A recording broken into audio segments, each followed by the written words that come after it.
Tilea's Troubles, Part 115. A Letter to the Arch-Lector Bernado.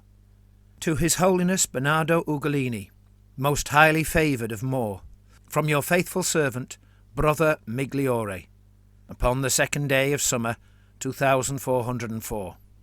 If it pleases your Holiness, I hereby and humbly present that which I have learned from my correspondence with the servants of our Holy Church of Morr, present throughout the whole of Tilea. Several great battles were fought this spring, and as one old enemy was pushed further from Tilea's heart, another revealed itself to present an open threat. 2 undead armies were annihilated by Lord Alessio's alliance force, in which your own Riemann soldiers honourably served.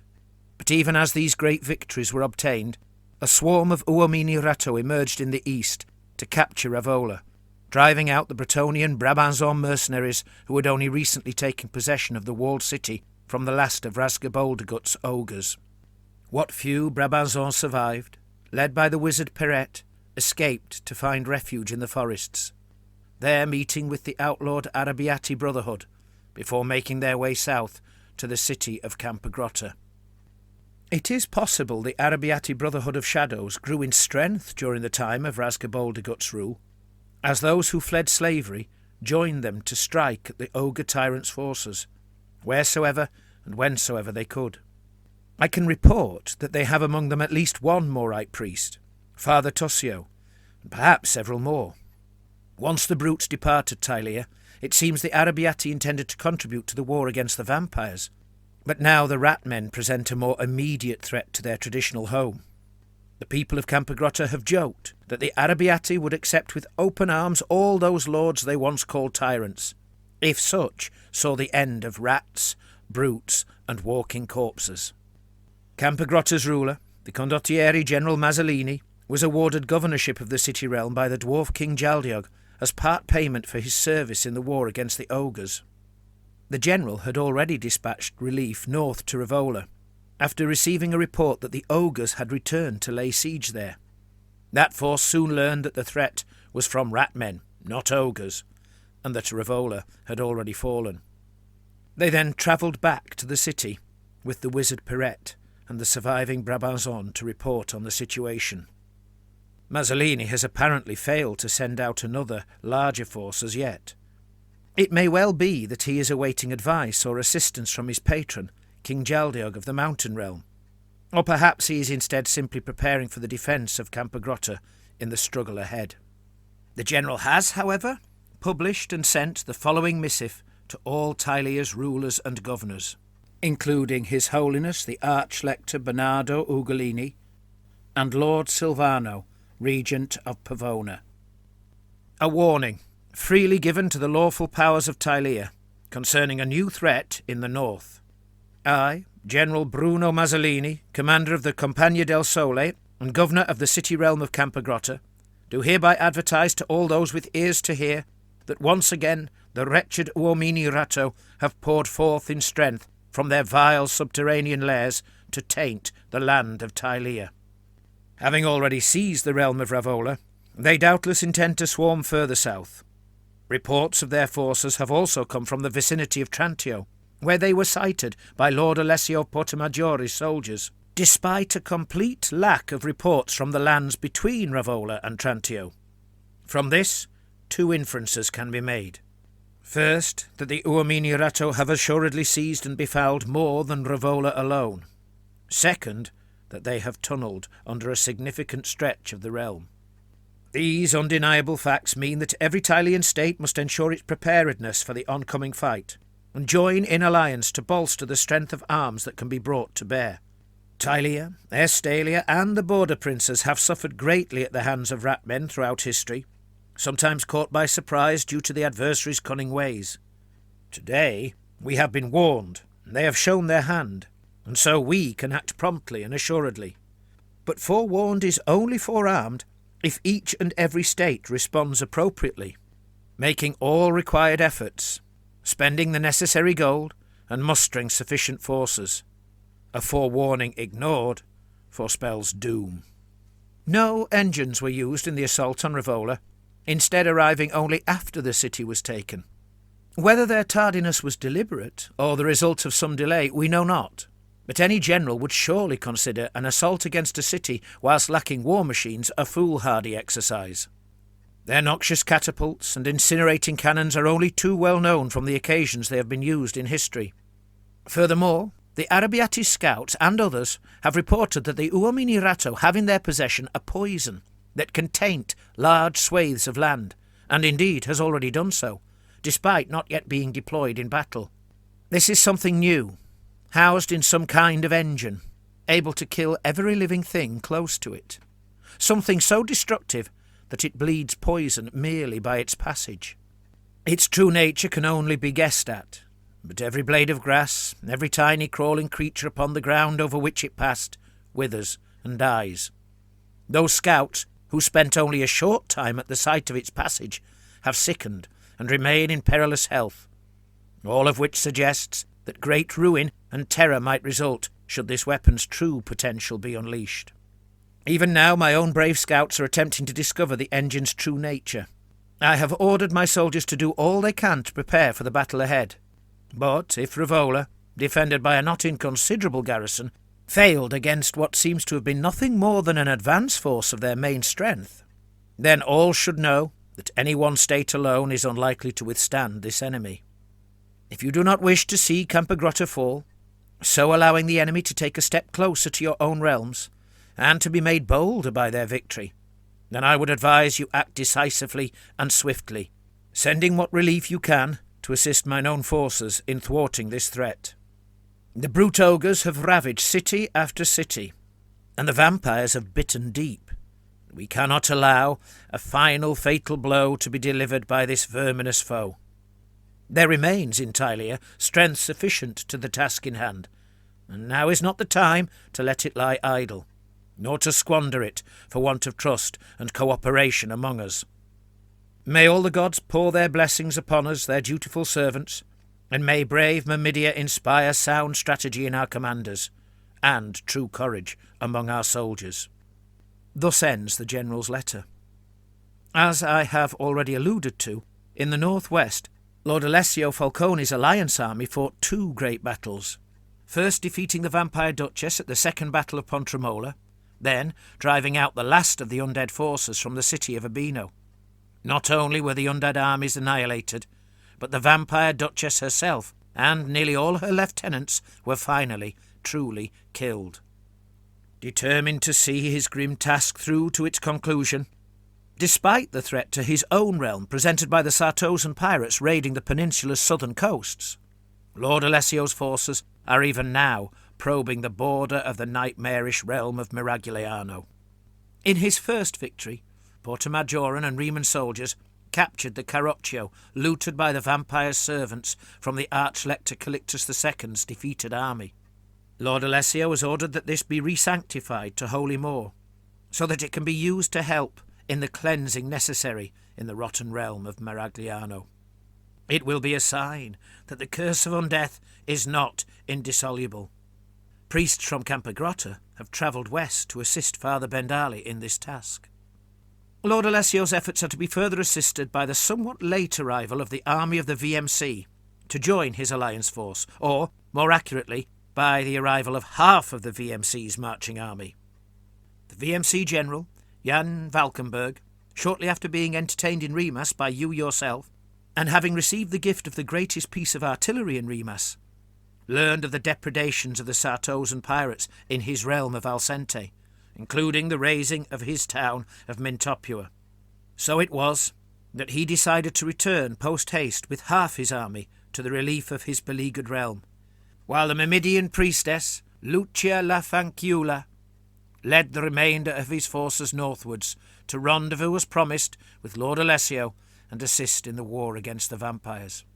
It is said that General Valkenburg saw fit to take the mighty cannon you gifted him back home, despite the fact that it would greatly slow him down, and that it was intended for the war against the Morrite Church's old enemy, the undead. Many a Tilean is unsurprised by this, considering the callous, profit-centred nature the VMC is widely supposed to possess. Nevertheless, Lucia la Fanciulla, the wizard Johannes Dieter, his apprentice Serafina Rosa, and a considerable force of pike, shot, and mercenary brutes have joined the Portamaggiorans and your Riemann army in the camp outside Urbino, perhaps thus forming the mightiest army mustered in Tilea for 100 years. This great army is now ready to advance boldly into Maragliano, and it is widely assumed that it will surely sweep all enemies before it, cleansing the realm and exterminating this current line of vampires. In the far south, Admiral Volker's army of Sartosan pirates has looted its way through no less than 3 settlements in the realm of Alente. They began with the town of Mintopia, where their arrival caught the inhabitants entirely by surprise, then marched on to raise both Mottola and Sassale, facing only minimal resistance at the first, and more stubborn but ultimately futile resistance at the second. Made rich by the plunder of all 3 settlements, Admiral Volker is presumably now weighing up his chances of taking the richest prize, the city of Alcente itself. At Sassale, his ordnance was much reduced by mishaps. One of his 2 wizards suffered almost catastrophic consequences of his mishandling of magic, thus reducing exactly the elements the Sartosans might need to assault the walls of a major city successfully. Meanwhile, in the city itself, despite the fact that most of the militia tasked with defending the city had already died at Sassale, a complement of battle-hardened mercenaries survives, while supplies and reinforcements are able to reach the city almost entirely freely, as the Sartosan fleet, stripped of most of its manpower to form Volker's land army, is unable to hinder the VMC's vessels' passage to and fro from the port. 3 Alcentian settlements may lie in ruins, their populaces mauled and bruised, anything of value stolen, but the VMC possesses several other settlements to the north and east, from which supplies came by way of road and sea, which should allow the VMC to recruit, arm and train new militia, and even bring in new mercenary forces. Better still, half of the VMC's marching army, still a considerable force in its own right, is marching home, and is generally believed to be no more than a few weeks away. All of which means the citizens are confident that the enemy cannot take their city, and once again, after a period of some doubt, are of the opinion that their city council made the right decision when requesting the VMC's protection from their enemies. The Orc warlord Kernag barely harmed their realm, and now, it seems, despite having done more harm, the Sartosan sea dog's stride has been broken, and their chance of taking the richest prize has possibly slipped out of their grasp. It is generally presumed, for want of any report to the contrary, that the Sartosans still possess the person of the Lucinan king, Ferronso. A ransom was neither agreed nor forthcoming, and the royal hostage's uncle, the wizard Duke Ercole Perotto, remains resident in Portamaggiore, pleading daily for aid in raising the required sum in gold.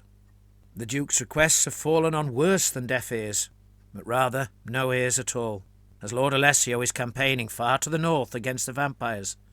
Such a sum as would be required to satisfy the Sartosans could never be raised nor released without the ruler's express command, and he has many more immediate concerns to occupy him.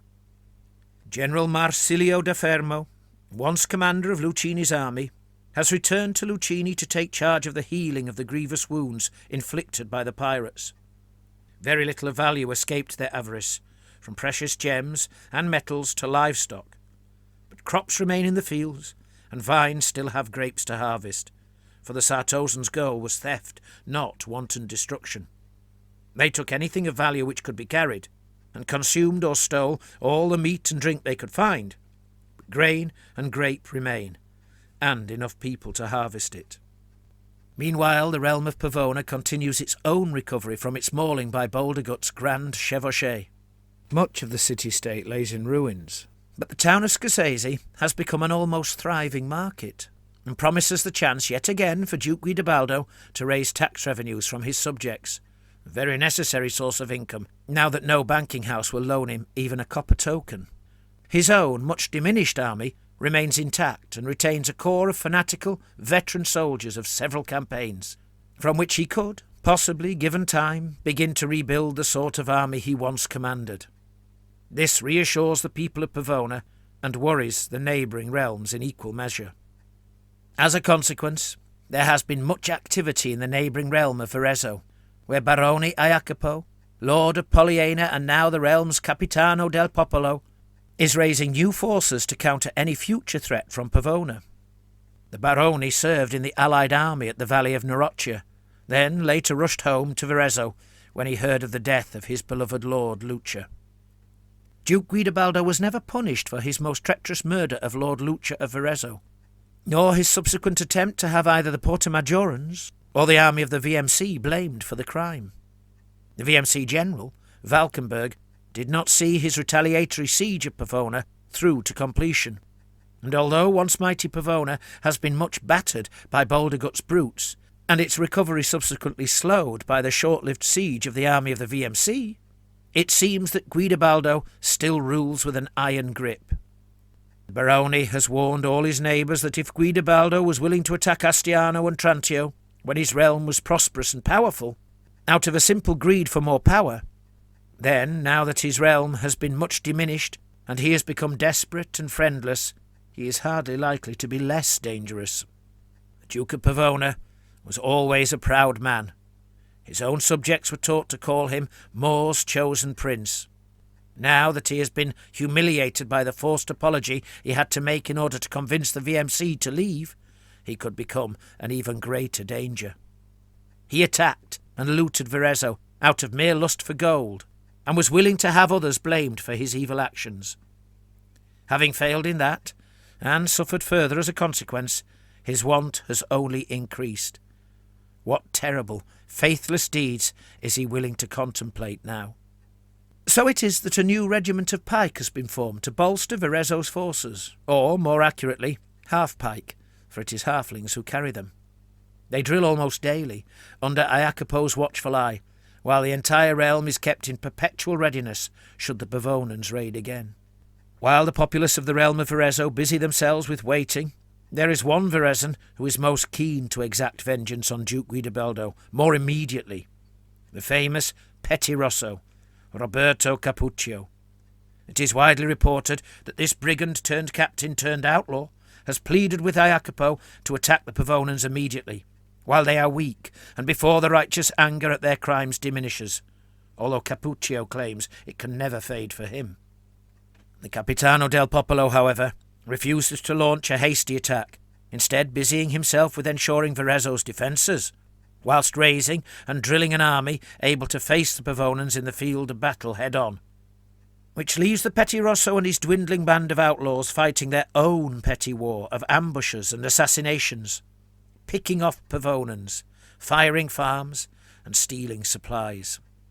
Barone Jacopo has even sent secret missives to several Pavonan nobles, even the heir Lord Silvano, in which he declares that perpetual peace and even amity between the two realms is achievable in return for merely handing over Duke Guidobaldo to be tried for his crimes by a jury of peers from neighbouring realms.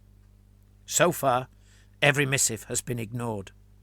Indeed, it is said that the Duke's own family and servants have ensured he remains entirely ignorant of the letters, for fear that he might suspect them of treachery, simply for the act of receiving them.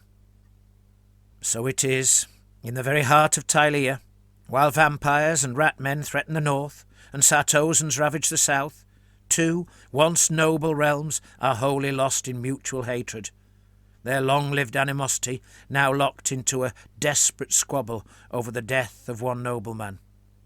I hope, Your Holiness, my letter proves of some use to you. Should you require more particulars, then you have only to ask, and if I myself cannot answer, I will do my utmost to learn from those who can do so.